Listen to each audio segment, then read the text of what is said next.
At the start of the new millennium, as the world looked for hope, who would have thought that a small architecture firm in Houston, Texas, would change the course of sandcastle competitions as we know them?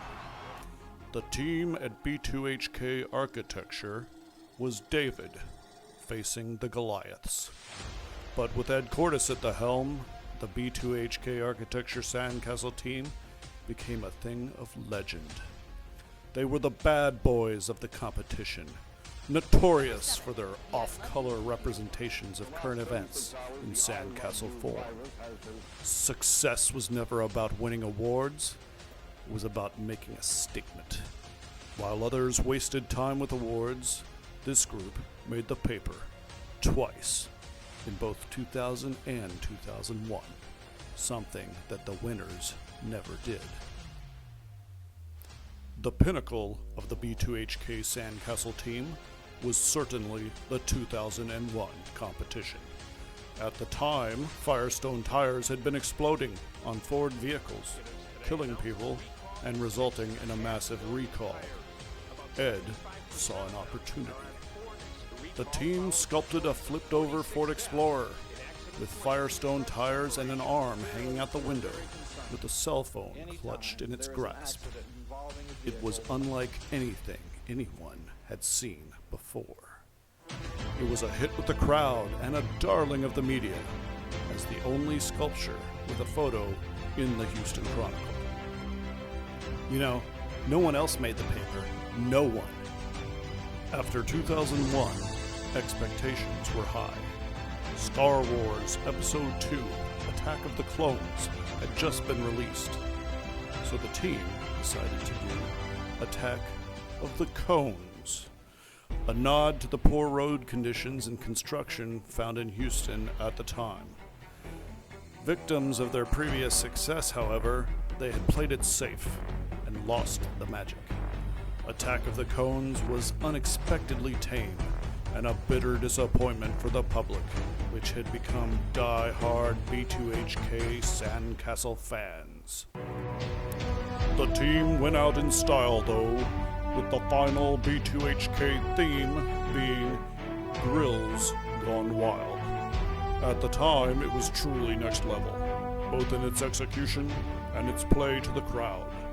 Shirtless sculptors wearing B2HK aprons flipped them up to showcase their masculine abdomens with "Too Hot" on the flip side of the apron. Surprisingly, it didn't attract the female constituents of the crowd as the team had hoped. A strange anomaly to be certain, but that was not the true prize. The sculpture itself truly pushed the bounds of decency, depicting a Weber grill with two suggestively placed hamburger patties and two even more suggestively placed pickles on those patties.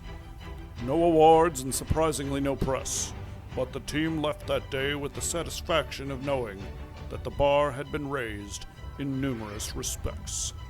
You know, it's funny how few photos there are of Ed actually working on the sandcastle sculpture itself. But in his defense, he did always bring his gang of buddies as substitute manpower. So he could do the important things like socialize, drink beer, and generally act not involved. By 2004, however, things had changed. B2HK merged with Perkins and Will, and David became a Goliath. It became clear that the off-color brand of humor may no longer be appropriate for the newly minted team, and no longer being the underdogs, inspiration faded. Yeah, it was a really double-edged sword when it came to the competition. Ed resigned his position as Sandcastle team leader. Things looked bleak for this creative genius, but this story was far from over. In an interesting turn of events, 2005 marked the first time the Perkins and Will team won an award at the Sandcastle competition. The Bronze Shovel for 6 on the beach. Ed wasn't on the team. Coincidence? You be the judge. Ed would not sit quietly, however. because Perkins and Will had really tamped down on the off-color sandcastle themes, Ed went rogue. He created a renegade team, Ampersand Design. The 2005 renegade theme, Losing Neverland, was notorious that year in the wake of the Michael Jackson scandal. It was a cringe-worthy concept, but truly visionary for the time. The bounds of decency had been pushed to undreamed-of limits. But without the benefit of corporate sponsorship and a large team to bring his increasingly bold visions to life, the future would be challenging indeed. After 2005, Ed made the tough decision to go out on top, hanging up the plastic shovel and bucket once and for all, for a new generation to take the helm. Ed still stayed very active on the beach for the many years to come, however, mentoring others and always making sure the beer cooler and the beer vendors never got low.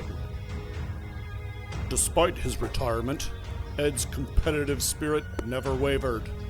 Like only a few other great athletes before him, Ed tried his hand at a number of other sports. He made an Olympic bid as a long-distance runner, completing several marathons and pub crawls. His commitment to his training regimen and the impressive results were unprecedented, as possibly the only marathoner to actually bulk up in the process.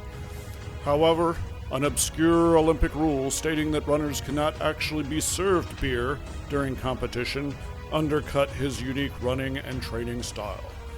Despite record-breaking finish times, his Olympic dreams would not be realized, and his passion for running competitively quickly faded.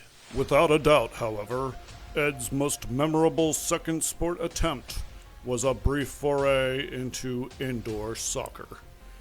Ed was unquestionably the star player on the Perkins and Will team. His unmatched athleticism and physical style of gameplay earned him the nickname Crash. Ed brought an incredible intensity to the team. He showed up for each game with reckless abandon, determined to win. He was like a wrecking ball on the field. No ankle was safe, not even his own. However, the team was dealt a difficult blow in the final round of the playoffs, and Ed's championship hopes quickly evaporated once again. Given his athletic talents, he was spotted in the octagon a few times, with memorable matchups against the office copier and modern technology in general. But Ed would more or less withdraw from the athletic world and the public spotlight, and begin a more private life. Michael Jordan, Tom Brady, Ed Cordes. Legendary athletes and leaders who carried their teams to glory. Despite his many talents and achievements, Ed will forever be best known for his presence on the beach. The B2HK Sandcastle era was a special time and a special team. With low expectations and nothing to lose, the excitement of pushing the envelope of bad taste stoked the fires of creativity and fueled the fury to the finish line. It brought into the spotlight a once obscure sport and paved the way for generations to come. As we look back now in 2020, the legacy of Ed Cordes and the B2HK team lives on. Lightning in a bottle that for a few years in the early 2000s changed the face of athletic competition forever.